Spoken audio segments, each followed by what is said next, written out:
Salut les Jujiteros. Aujourd'hui, je vais vous parler de 3 points pour savoir comment s'entraîner pendant vos vacances. Prepara, combate! Avant de commencer, n'oubliez pas de liker, partager, commenter, et surtout me dire si ce genre de sujet vous intéresse et auquel cas me donner des sujets sur lesquels déblatérer et vous partager mon expérience. Et oui, s'entraîner pendant qu'on est en vacances. C'est des questions qu'on me pose souvent. J'ai des clients que j'accompagne, que ce soit des pratiquants de jiu-jitsu brésilien, de musculation, que ce soit bien évidemment souvent amateurs, hein, me disent, ouais, mais je pars en vacances, je vais pas pouvoir m'entraîner comme je veux. Qu'est-ce que tu me conseilles? Voilà. Bon, il va falloir, selon moi, mettre en place au clair 3 points. Premier point. L'objectif. Quel est dans ta vie ton objectif dans le terme de la pratique physique, de tes entraînements? Quel est ton sport? Quelle performance tu veux atteindre dans ce sport? Donc ça va définir aussi le niveau d'implication dans tes entraînements. Donc quel est ton objectif? Sois clair avec toi-même avant de partir en vacances. Tu te dis, j'ai vraiment envie de continuer de m'entraîner ou pas. Il faut voir, hein. J'ai envie d'être champion. J'ai envie d'avoir un physique ultra découpé, de ne pas perdre mes muscles et tout. Ça, on pourra en reparler.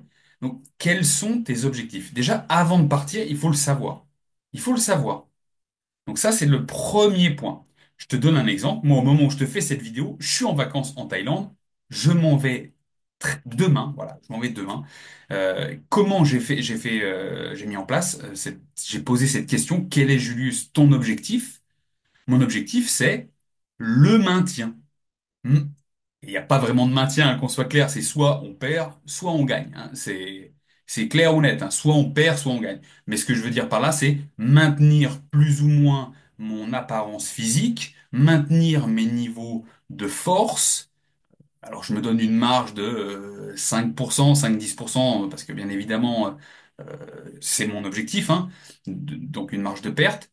Donc maintenir mon physique, maintenir mes niveaux de force et aussi maintenir un certain niveau d'endurance, parce que vous le savez certainement, si vous avez regardé les précédentes vidéos, je fais de la musculation, du jiu-jitsu brésilien, mais aussi les sports liés au triathlon. Donc mes objectifs, maintenir mon physique visuel, maintenir un certain niveau de force, maintenir un certain niveau d'endurance. Ça, c'est pour moi. Le premier point, je le rappelle, définir votre objectif avant de partir en vacances. Ce qui nous emmène au deuxième point, parce qu'à partir du moment où vous avez défini votre objectif, vous allez passer au deuxième point qui est à la fois de planifier, programmer, prévoir. Les 3 P. Planifier, programmer, prévoir. Et oui, tout dépend le temps que vous allez partir en vacances, où est-ce que vous allez aller, et ça va déterminer beaucoup de choses, surtout par rapport au sport que vous pratiquez. Si vous avez un objectif clair de maintenir un certain entraînement, certaines performances, eh ben, il va falloir certainement du matériel, le matériel avec lequel vous vous entraînez.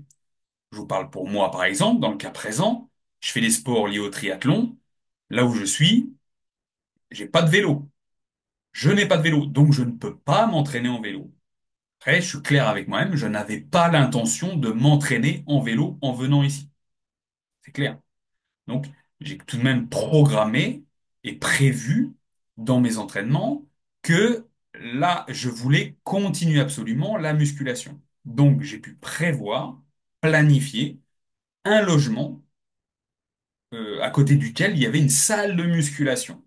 Eh oui, on pourrait dire, oui, tu pars en Thaïlande, tu peux profiter plein de choses, tu vas pas t'emmerder avec la muscu. Eh ben si, c'est très important pour moi. C'est très important pour moi. Ça fait partie de mon style de vie, de comment je me sens bien. Donc oui, donc j'ai planifié, programmé, j'ai choisi mon logement en fonction de la proximité de la salle de musculation. Proximité, on peut aussi évoquer le tarif et autres. Donc ça. J'ai aussi accès à la mer dans laquelle je nage. C'est très important pour moi parce que mon objectif, c'était de mettre le focus sur la natation. Donc, j'ai planifié que j'étais à une certaine distance de la mer, que ça me coûtait peu de temps, peu d'argent et que je pouvais le faire régulièrement. Donc, je peux faire ma muscu et mon vélo. Ça, c'est très important. Je vous avais parlé que dans mes objectifs, c'était aussi de faire un peu du jiu-jitsu brésilien. Eh bien, il n'y a pas de club du tout là où je suis. Et ça m'aurait demandé beaucoup trop de choses à mettre en place, de coûts, de temps, pour aller faire du jiu-jitsu brésilien. Eh bien, j'ai fait le ratio bénéfice-perte. Eh bien, voilà, j'ai fait des choix. C'est ça aussi. On a des objectifs, on a des attentes. Eh bien, quand on sait le budget, où on va, combien de temps on va, et ce qu'on est prêt à allouer à telle ou telle chose, ben, ça nous permet de programmer, planifier, prévoir. Donc, si vous avez besoin d'une salle de muscu, regardez s'il y a une salle de muscu autour de vous. Si vous avez besoin de certains matériels et que vous l'avez chez vous, comme très facile, je suis venu avec des élastiques. Vous avez besoin d'élastiques, eh bien, c'est facile, vous pouvez transporter avec vous. J'ai aussi pris mon rouleau d'automassage avec lequel je prends tout le temps, avec lequel je voyage tout le temps. Donc, ça me permet aussi d'agir sur mon physique. Courte interruption. Tu m'entends souvent parler dans mes vidéos de musculation, d'huile essentielle, d'automassage. C'est normal, je pratique ça depuis des années et j'en ai fait des formations. Tu trouveras les liens pour ces formations dans le descriptif de la vidéo. Allez, c'est reparti. Donc ça, il faut le planifier par rapport à votre entraînement. Donc, un, vous avez votre objectif. De cet objectif, vous avez pu programmer, planifier, prévoir vos vacances. Vos vacances. Parce que vous, soyez clair avec vous-même. Si vous faites pas vos entraînements, vous allez devenir chiant. Et puis si vous êtes avec votre femme mais que vous êtes chiant, vous allez vous engueuler avec votre femme et les vacances se passeront pas bien. Donc autant que vous mettiez votre main à la pâte pour la planification de ces vacances et que tout le monde y gagne. D'accord? Ça, c'est très important. Ensuite, le troisième point. Le troisième point. Ça va être tester, s'adapter, changer les habitudes. Eh oui. Ça va un peu à l'encontre des objectifs et de la planification. Pourquoi ce troisième point de tester, s'adapter, changer les habitudes est important et à prendre en compte? Puisque souvent, on peut profiter des vacances comme d'un renouveau. Mettre en place des nouvelles choses, tester des nouvelles choses, nous reposer. Vous voyez? On s'entraîne toujours d'une certaine façon, on sait que ça occasionne chez nous certaines raideurs, certaines douleurs, certains ennuis pour certains. Eh bien, c'est la bonne occasion de tester des nouvelles choses. Mais même chose, si vous testez des nouvelles habitudes, vous devez le mettre en termes d'objectifs. Pas arriver puis vous dire on verra. On verra. Parce que on verra, il n'y a pas d'objectif, il n'y a rien de planifié, et au final, il n'y a rien qui se fait, et on revient frustré des vacances.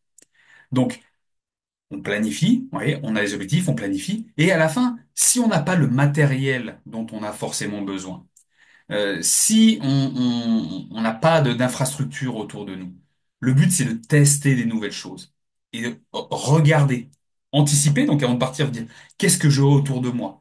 Vous n'avez pas l'habitude de nager et vous n'avez que la mer ou qu'une piscine autour de vous. Ben, peut-être que c'est le moment d'améliorer votre nage, améliorer votre crawl, apprendre à nager. C'est un exemple. Est-ce que peut-être vous ne courez jamais? Est-ce que c'est pas la bonne occasion pour commencer progressivement, bien évidemment, à courir? Est-ce que vous faites des entraînements au poids de corps habituellement? Non. Eh bien, c'est peut-être le moment de commencer à faire des flexions, des fentes, des tractions, des pompes, un peu de gainage, des choses très basiques. Mais peut-être que ça, vous ne le faites pas habituellement.